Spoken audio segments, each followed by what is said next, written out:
music. அப்பவும் இப்பவும் எப்பவும் சென்னை சில்க்ஸ். அதிரடி கலெக்ஷன், சரவெடி செலிப்ரேஷன். அமெரிக்காவில் பிறக்கும் எல்லா குழந்தைகளும் தானாகவே அமெரிக்க குடிமக்களாக கருதப்படும் என்ற விதி இருக்கிறது. இதற்கு எதிராக ட்ரம்ப் பிறப்பித்த உத்தரவுக்கு அந்த நாட்டு நீதிமன்றம் தடை விதித்திருந்தது. இதற்கிடையே இந்த விவகாரத்தில் சுப்ரீம் கோர்ட்டிற்கு சென்றுள்ள ட்ரம்ப் தரப்பு சில முக்கியமான கோரிக்கைகளை வைத்திருக்கிறார்கள். அது பற்றி பார்க்கலாம். இந்த ஆண்டின் தொடக்கத்தில் அதிபரான உடனேயே ட்ரம்ப் அதிரடியாக பல உத்தரவுகளையும் பிறப்பித்தார். அதில் பல உத்தரவுகள் சர்ச்சையை கிளப்பியது. அதில் ஒன்றுதான் பர்த் ரைட் சிட்டிசன்ஷிப் எனப்படும் பிறப்பு அடிப்படையில் குடியுரிமை வழங்குவது. அதாவது அமெரிக்க சட்டப்படி அமெரிக்க மண்ணில் பிறக்கும் அனைத்து குழந்தைகளுக்கும் குடியுரிமை வழங்கப்படும்.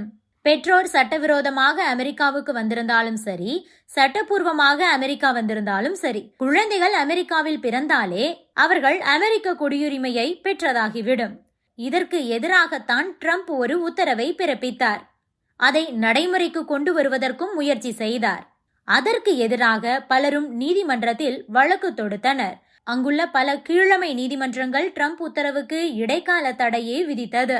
இதற்கிடையேதான் இந்த விவகாரத்தில் ட்ரம்ப் தரப்பு இப்போது மேல்முறையீடு செய்துள்ளது. பிறப்பு அடிப்படையிலான குடியுரிமை விவகாரத்தில் தனது நிர்வாக உத்தரவின் சட்டப்பூர்வ தன்மையை உறுதி செய்ய வேண்டும் என்ற ட்ரம்ப் தரப்பு உச்சநீதிமன்றத்தில் மேல்முறையீடு செய்துள்ளது. ட்ரம்ப் தனது 2வது பதவிக்காலத்தின் முதல் நாளிலேயே இந்த நிர்வாக உத்தரவில் கையெழுத்திட்டிருக்கிறார் என்பதையும் நாம் இங்கு குறிப்பிட்டு செல்ல வேண்டும். ட்ரம்ப் தரப்பு இந்த வழக்கில் கீழமை நீதிமன்றங்களின் முடிவுகள் அதிபர் ட்ரம்பின் மிக முக்கியத்துவம் வாய்ந்த ஒரு கொள்கையை ரத்து செய்தன.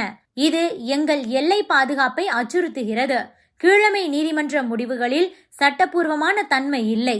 இதன் மூலம் பல லட்சம் தகுதியற்றவர்களும் அமெரிக்காவில் குடியுரிமை பெறும் ஒரு சூழல் உருவாகிறது. இவ்வாறு ட்ரம்ப் தரப்பு தெரிவித்திருக்கிறது. அதாவது அமெரிக்காவை சேராதவர்களின் குழந்தைகள் அமெரிக்காவில் பிறக்கும் போது அவர்களை அமெரிக்க குடிமக்களாகவே கருதக்கூடாது என்பதுதான் ட்ரம்ப் தரப்பின் வாதம். அதே நேரம் பல்வேறு சிவில் அமைப்புகளும் ட்ரம்பின் இந்த நிர்வாக உத்தரவை கடுமையாக எதிர்த்துள்ளது.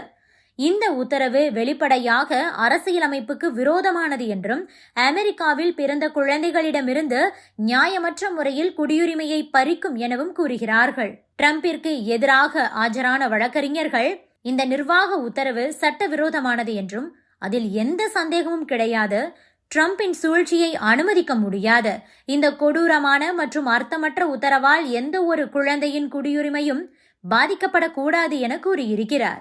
இந்த மேல்முறையீட்டில் ட்ரம்ப் தரப்பு முன்வைத்துள்ள ஒரு பாயிண்ட் மிகவும் முக்கியமானது. அதாவது வழக்கு விசாரணையில் இருக்கும்போது உத்தரவுக்கு தடை விதிக்கக்கூடாது என கோரிக்கை வைத்துள்ளார். அதாவது கீழமை நீதிமன்றங்கள் இடைக்கால தடை விதித்துள்ள நிலையில் அதை நீக்கவே கோரிக்கை வைத்திருக்கிறார். இருப்பினும் இடைக்கால தடை நீக்கப்பட்டால் அது பெரிய சிக்கலாகும். ஏனென்றால் இந்த மேல்முறையீட்டு மனு இன்னமும் விசாரணைக்கு பட்டியலிடப்படக்கூட இல்லை. அதன் பிறகு வாதங்கள் முடிந்து ஒரு முடிவெடுக்க பல மாதங்கள் ஆகும். இது குடியுரிமை விவகாரத்தில் பெரிய சிக்கலாக மாறும் என அஞ்சப்படுகிறது.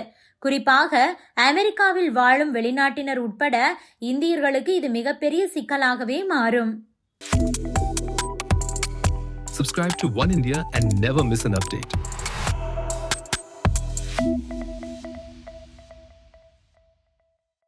music. அப்பவும் இப்பவும் எப்பவும் சென்னை சில்க்ஸ். அதிரடி கலெக்ஷன், சரவெடி செலிப்ரேஷன்.